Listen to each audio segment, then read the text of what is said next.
Hello, it's Beezer, and today we'll prove that Muhammad was a pedophile, and that why even today Muslims still need to obey him. Be sure to check out Islam Critique for funny informational videos on Islam.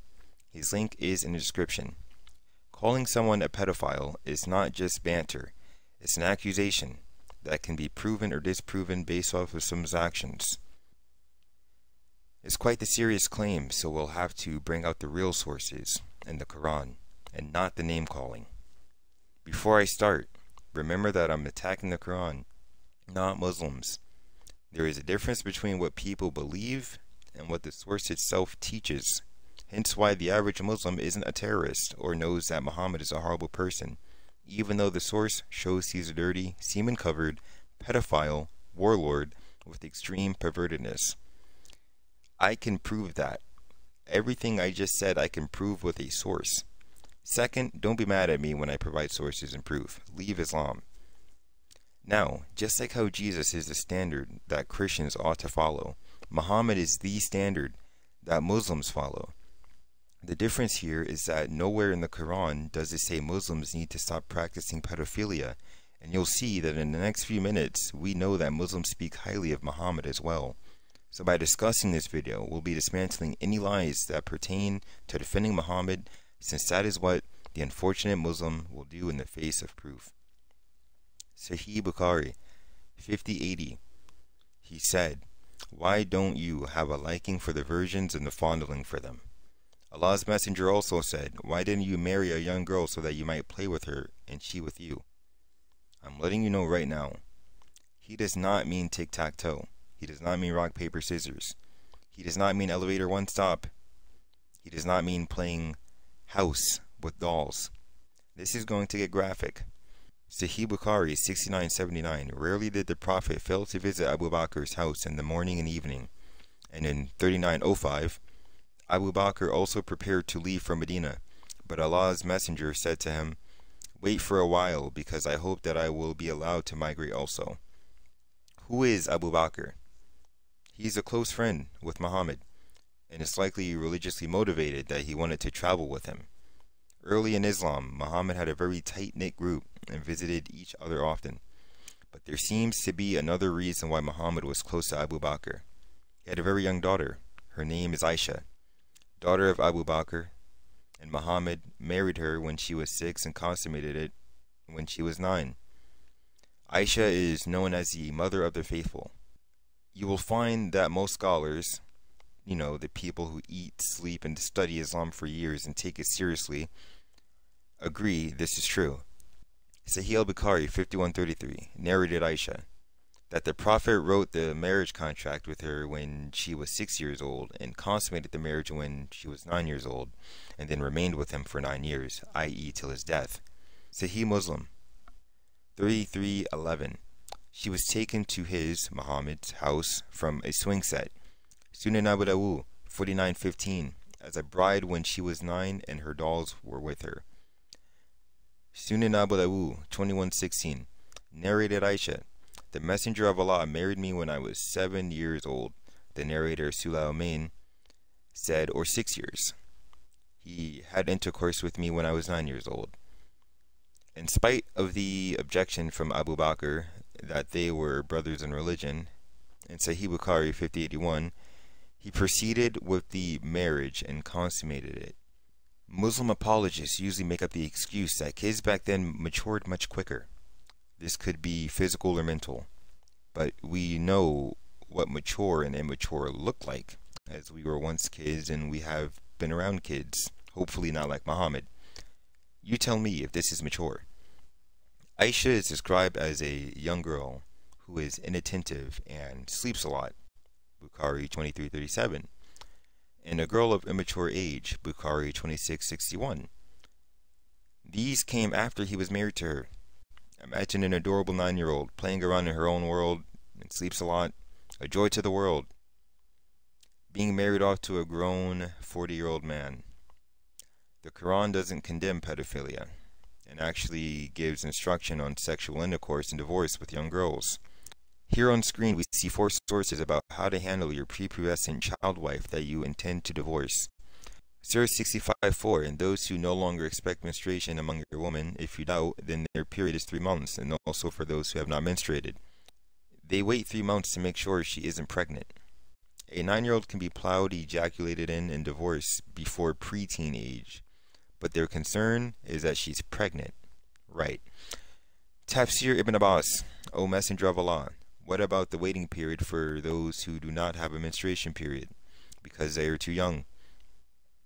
Tafsir Ibn Kathir, the same for the young who have not reached the years of menstruation. Their iddah is 3 months like those in menopause. Surah 33:49. When you marry a believing woman and then divorce them before you have touched them, then there is no waiting period to count concerning them. To sum it up, waiting periods only apply in cases when sexual intercourse occurred. Surah 33:49.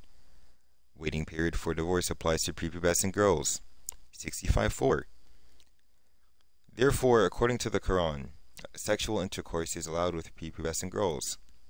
So the renowned 20th century Islamic scholar is completely in line when he says in Bukhari 5080, therefore making mention of the waiting period for the girls who have not yet menstruated clearly proves that it is not only permissible to give away the girl in marriage at this age, but it is also permissible for the husband to consummate the marriage with her. Now obviously no Muslim has the right to forbid a thing which the Quran has held permissible. Nowhere do we see condemnation of child marriage. And according to Muhammad Hijab, an Islamic scholar who debated people like David Wood and other Christian apologists, if we just look at the Quran, we get the message that child marriage is okay. Been pubescent before. And by the way, this is very important, yeah? I want all Muslims to be aware of this. The reason why we don't have sexual intercourse with 5-year-olds and 6-year-olds and 7-year-olds or whatever is not because of puberty. Wait a minute, what did you say? It's not because of puberty, because that verse in the Quran actually says lam yahid. They never had puberty before. You can't go around that. The Quran doesn't say anywhere in the Quran that the woman has to be pubescent.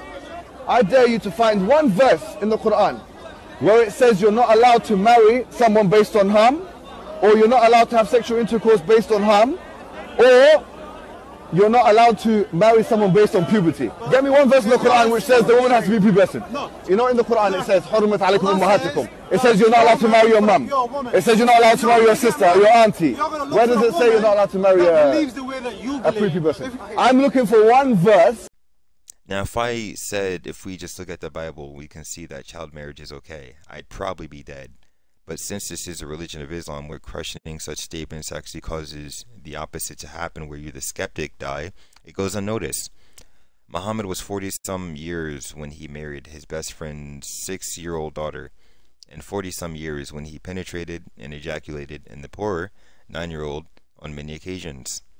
He then dies and leaves her a widow for no one else to touch, so her childhood, innocence, and dignity are permanently tainted by Muhammad. I want you to now tell me that the scholars and sources themselves were all wrong, and that you know more based off of the lies you were told. Do not lie to yourself and say, but that was back then, because this still happens in the Middle East, and this can easily be proven with a Google search. I won't even bother grabbing a screenshot. There are women beatings and rape that run rampant in the Middle East, and it is unwise for a woman to travel alone. The problem is that Muslims ought to replicate Muhammad's behavior, which would mean replicating this in modern day. If you don't see the issue, I'm saying that just like how Muhammad is a pedo, so should his followers be. The argument can't be made that it was a random guy Allah used to show the evilness of pedophilia, because it's Muhammad, the best standard or example of what a Muslim should be. I mention this because Muslims throw out claims like, pedos are in the Bible too, therefore it's not wrong. And this argument is not only unfactual, but follows the you too logical fallacy, where the argument brought forth isn't addressed, but tells the person making the argument that they have the same problem.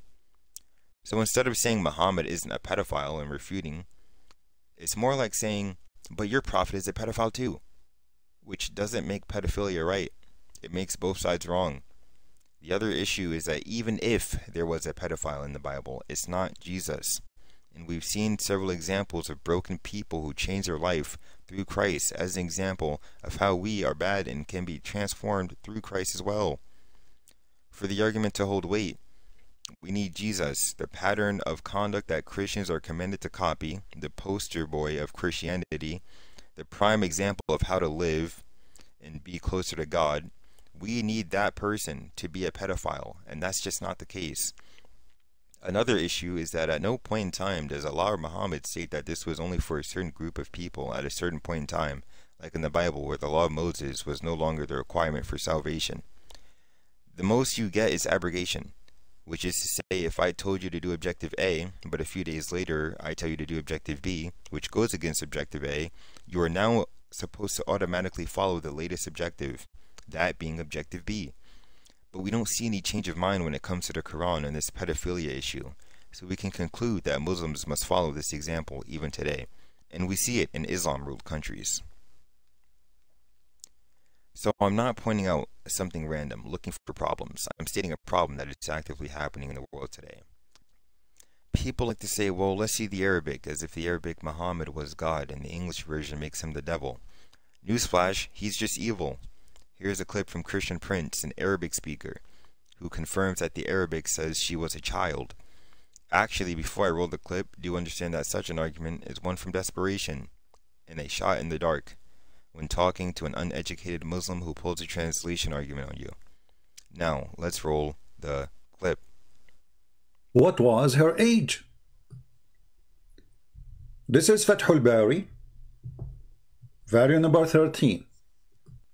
It says here, لأن عائشة كانت في غزوة خيبر بنت 14 سنة إما أكملتها أو جاوزتها. So at the age of 14, Aisha still shouldn't have her menstruation. 14. But the guy, he said that he got the Christian busted. He said to him, do you know why he waited until she is 9? Well, until 9, at the age of 9, he have intercourse.